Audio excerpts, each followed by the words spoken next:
பிரியமான தேவனுடைய பிள்ளைகளே, கீ ஆஃப் ஹெவன் சேனலுக்கு உங்களை அன்புடன் வரவேற்கிறேன். இன்றைய இறை வார்த்தைகள் வாசிக்க கேட்கலாம். வாங்க. நவம்பர் மாதம் தேதி 16, 2024, பொது காலம் 32ஆம் வாரம், சனிக்கிழமை. முதல் வாசகம். நீர் நம்பிக்கைக்கு உரியவர். திருத்தூதர் யோவான் எழுதிய 3ஆம் திருமுகத்திலிருந்து வாசகம். இறை வார்த்தைகள் 5-8 வரை.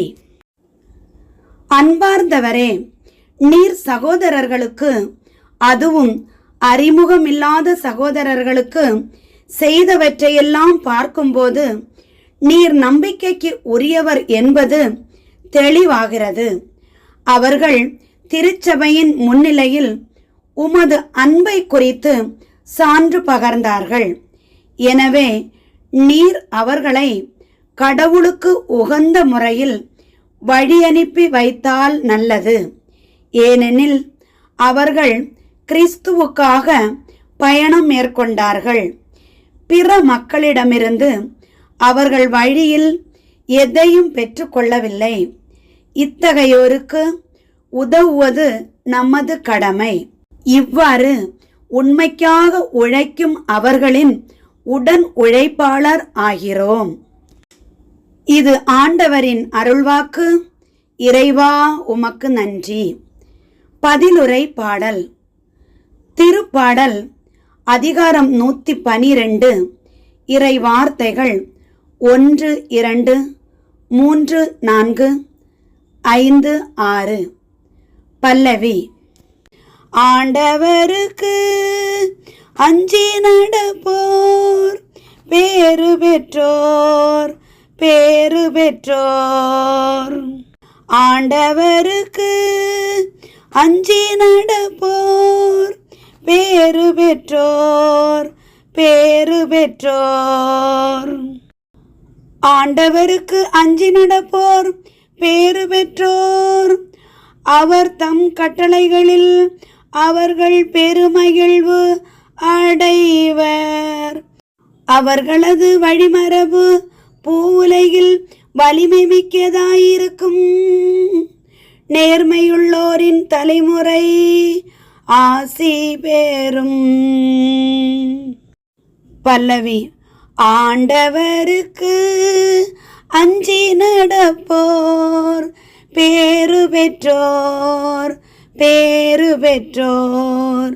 ஆண்டவருக்கு அஞ்சி நடப்போர் பேறு பெற்றோர், பேறு பெற்றோர்.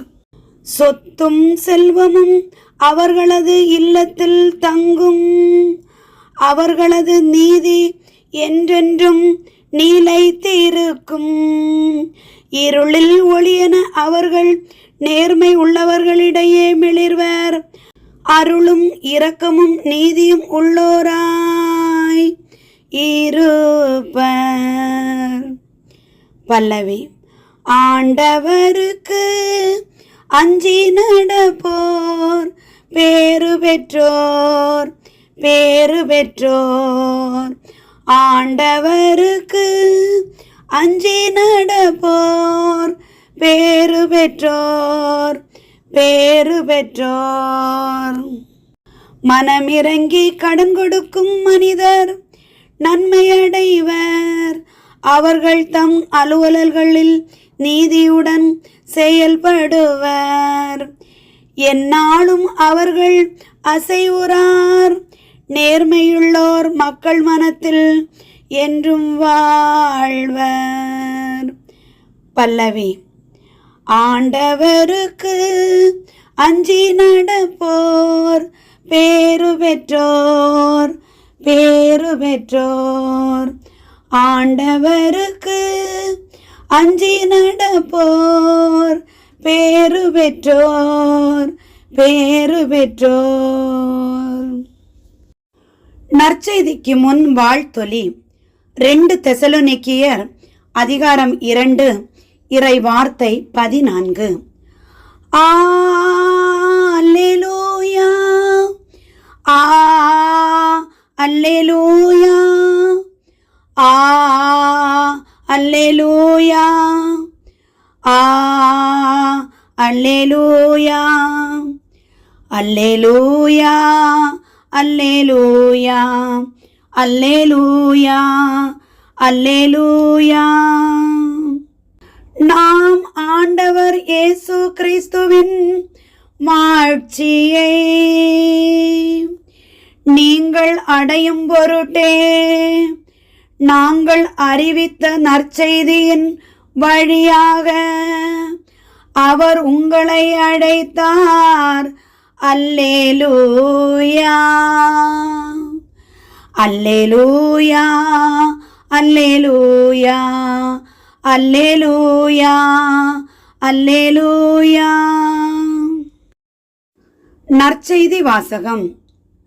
தாம் தெரிந்து கொண்டவர்களுக்கு கடவுள் நீதி வழங்காமல் இருப்பாரா? லூக்கா எழுதிய தூய நற்செய்தியிலிருந்து வாசகம். அதிகாரம் 18, இறை வார்த்தைகள் 1-8 வரை. அக்காலத்தில் மனந்தளராமல் எப்பொழுதும் இறைவனிடம் மன்றாட வேண்டும் என்பதற்கு இயேசு ஓர் உவமை சொன்னார். ஒரு நகரில் நடுவர் ஒருவர் இருந்தார். அவர் கடவுளுக்கு அஞ்சி நடப்பதில்லை, மக்களையும் மதிப்பதில்லை. அந்நகரில் கைம்பெண் ஒருவர் இருந்தார்.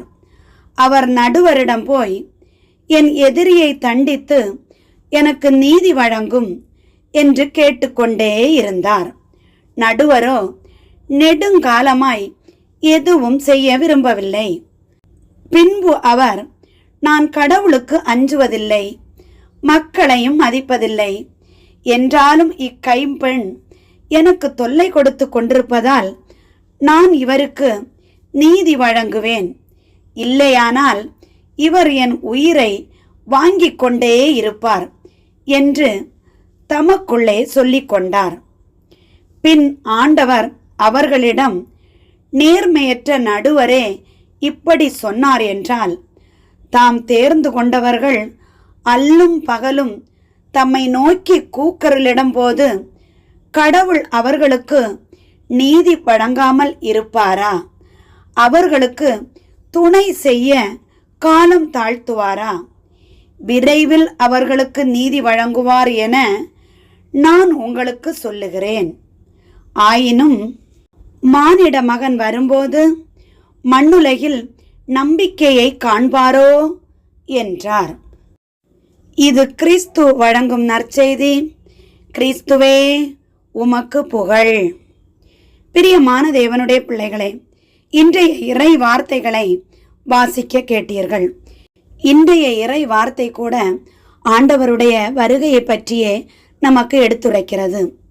நாம் ஏதாவது தேவை என்றால் நச்சரிச்சுட்டே இருப்போம். வீட்டில் பிள்ளைங்களா இருக்கட்டும், நம்ம பெற்றோர்கிட்ட நச்சரிச்சுட்டே இருப்போம், வேணும் வேணும்னு. அந்த நச்சரிப்பு பொறுக்காமலேயே நம்ம அவங்களுக்கு அதை வாங்கி கொடுக்கறது உண்டு. ஆனாலும் ஒரு சில விஷயங்கள் நம்ம வாங்கி கொடுக்கறது இல்லை, ஏன்னா இது தேவையில்லாத பொருள் அப்படின்னு. அதுபோலதான் நம்ம ஆண்டவர்கிட்டையும் நம்ம ஓயாம கேட்கும்போது, தகப்பனே எனக்கு இது தேவை இருக்கிறது, வேண்டும் வேண்டும்னு கேட்கும்போது ஆண்டவர் நமக்கு அந்த காரியங்களை செய்யாவிட்டாலும் அதற்கு இணையான ஒரு காரியத்தை கட்டாயம் செய்வார்.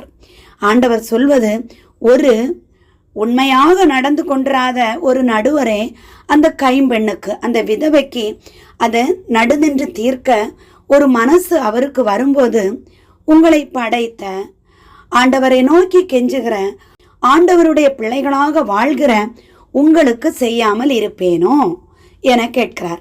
ஆனாலும் மானிட மகன் வரும்போது, அதாவது மனுஷகுமாரன், தேவாதி தேவனாகிய இயேசு கிறிஸ்து 2ஆம் வருகையில் நமது பூமிக்கு வரும்போது நம்பிக்கையை காண்பாரோ, நம்பிக்கையை காண்பாரோ என்றால், இங்கு பூமியில் உள்ள அனைவரும் ஆண்டவரை எதிர்பார்த்து நாம் காத்து கொண்டிருக்கிறோமா? ஆண்டவர் வந்ததும் எனது பிள்ளைகள் ஆண்டவர் ஒரு நம்பத்தக அளவுல நாம் இருக்கிறோமா என பார்க்க மாட்டாரா? பிரியமானவர்களே, நிச்சயமாக பார்ப்பார். எனது பிள்ளைகள் என்னுடைய பிள்ளைகளாக இருக்க வேண்டும், என்னை ஆராதித்து எனது பிள்ளைகளாக வாழ வேண்டும் என ஆண்டவர் ஆசைப்படுவதில் தவறு எதுவும் இல்லையே. நாம் பெற்ற பிள்ளைகள் நமது சொல் கேட்டு நடக்க வேண்டும் என நாம் நினைக்கும் போது நம்முடைய அப்பா, நம்மளை படைத்தவர், அவருடைய சொல் கேட்டு அவருடைய பிள்ளைகளாக வாழ வேண்டும் என நினைப்பதில் தவறொன்றுமில்லையே. பிரியமானவர்களே, எப்பொழுதும் நாம் ஆண்டவருடைய பிள்ளைகளாக ஆண்டவரிடம் எதை வேண்டுமானாலும் கேட்டு வாழ மன்றாடுவோம். ஆண்டவர் அனைத்தும் செய்வார். நம் ஆண்டவராகிய இயேசு கிறிஸ்து நம் அனைவரையும் இந்த வார்த்தைகள் ஒவ்வொன்றின் வாயிலாக காத்து ரட்சித்து வழி நடத்துவாராக. ஆமேன். என்றும் அன்புடன் லைலா ஜேசுபாலன்.